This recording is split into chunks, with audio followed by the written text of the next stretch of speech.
امام ابو زرع رازی، یہ وہ امام ہے، آپ صحیح مسلم کا نام سنتے ہیں نا، کتاب صحیح مسلم، صحیح بخاری، صحیح مسلم، یہ کتاب وہ ہے جس کو امام مسلم نے لکھ کر اپنے استاد امام ابو زرع کو دی تھی الرازی رحمہ اللہ، کہ اس کو چیک کریں، اس کی احادیث کو انہوں نے چیک کر کے کچھ احادیث کو بتایا بھی کہ ان حدیثوں پہ اعتراض بن سکتا ہے یا جو بھی بارہ، وہ ایک الگ بتانے کا مقصد یہ ہے کہ یہ امام العلم یعنی عام محدث بھی نہیں تھے، بڑے آخری درجے کے محدثین جو 10-12 نام آتے ہیں بڑے بڑے نام، ان ناموں میں ایک نام تھا ابو زرع رازی کا۔ امام ذہبی نے ذکر کیا سیر اعلام النبلاء میں پوری سند کے ساتھ کہ ان کی جب وفات کا وقت قریب آیا، اب وہ جو آپ کی میری دوستیاں ہوتی ہیں نا، وہی لوگ کھڑے ہوتے ہیں۔ آپ کا کوئی دوست ہے فنکار، کوئی دوست ہے شرابی، کوئی دوست ہے بدکار، کوئی دوست ہے فراڈیا، حرام کھانے والا، کوئی کسی کا کوئی خواتین ہے، کوئی لڑکے ہیں، کس طرح کے دوست ہیں آپ دیکھیے۔ اب آپ کے آخری وقت میں بڑا ٹینشن کا 4-6 مہینے پہلے یہاں جمعہ دیا تھا کہ آخری وقت کی سچویشن کیا ہوتی ہے، بڑی کٹھن ہوتی ہے اس وقت، تو انسان کو بس چاہیے ہوتا ہے کہ کوئی آ کر کوئی بچا جائے، کوئی کچھ کر جائے، کہیں سے کوئی کانوں میں اچھی بات پڑ جائے۔ اب 3 ان کے دوست قریب بیٹھے ہوئے تھے ابو زرع رازی کے، ایک تھے ان کے اپنے دوست ابو حاتم رازی، وہ بھی محدث تھے، ایک ابن وارا تھے، ایک منذر ابن شاہزان تھے۔ اب یہ ٹینشن میں یوں بیٹھے ہوئے تھے کہ آخری نزاع کا وقت ہے، یہ ہمارے دوست ہیں اور بڑے امام ہیں۔ شرم بھی آ رہی تھی، لیکن حدیث تلقین جو تھی کہ جو شخص دنیا سے رخصت ہو رہا ہو اس کو لا الہ الا اللہ کی تلقین کرو، پڑھا دو، کسی طرح اس کی زبان پر آ جائے۔ اچھا، حدیثوں کو سب سے زیادہ جاننے والے ان شخصیات میں یہی آدمی تھے، شرم بھی آ رہی ہے کیسے ان کو کہیں اور کس طریقے سے کہیں۔ انہوں نے کہا ایک کام کرتے ہیں، وہ جو حدیث جو ہے نا، جو حدیث ہے لا الہ الا اللہ پڑھنے کی، من کان آخر کلامی، جس شخص کا آخری کلام آخری گفتگو لا الہ الا اللہ ہوگا وہ جنت میں جائے گا، اس حدیث کو پڑھتے ہیں۔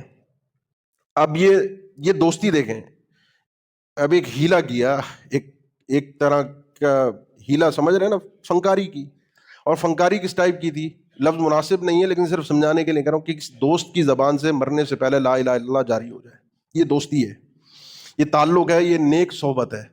پہلے ابن وارا نے حدیث پڑھی، اب چونکہ یہ حدیثیں پڑھتے تھے سند کے ساتھ، ان کا جینا مرنا اٹھنا بیٹھنا سارا حدیثیں تھیں سندوں کے ساتھ، اور کہیں اس میں جرت یعنی برداشت نہیں کرتے تھے کہ کوئی غلطی کوئی اونچ نیچ کر سکے۔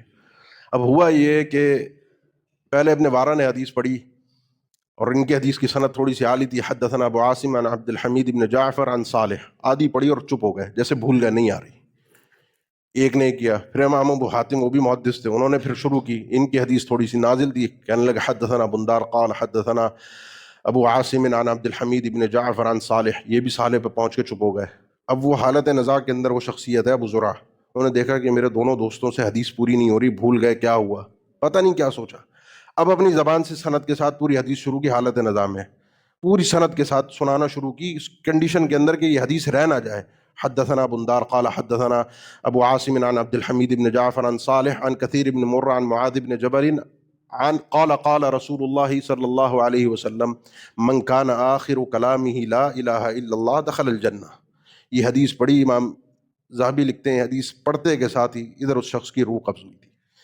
حدیث بھی پڑھی اور لا الہ الا اللہ زبان سے جاری بھی ہوا، پوری سند کے ساتھ حدیث سنائی کہ جس شخص کا زندگی میں دنیا سے جاتے ہوئے آخری کلام آخری گفتگو زبان سے آخری کلمہ لا الہ الا اللہ ہوگا وہ جنت میں داخل ہوگا۔ اپنے دوست کو کسی طریقے سے انہوں نے حدیث پڑھوائی۔ ہیں آپ کے ارد گرد دوست، تعلق والے، رشتہ دار اس طرح کے جو یہ چاہیں یہ کر سکیں، اس طرح سے کوشش مر مٹ سکیں کہ کسی طرح میرے اس بھائی کا، اس دوست کا، والد کا، بیٹے کا، بہن کا، ماں کا، کسی بھی تعلق والے کا، رشتہ دار کا وفات سے پہلے کسی طرح اس کی مغفرت کے لیے کچھ کوشش کر سکتے؟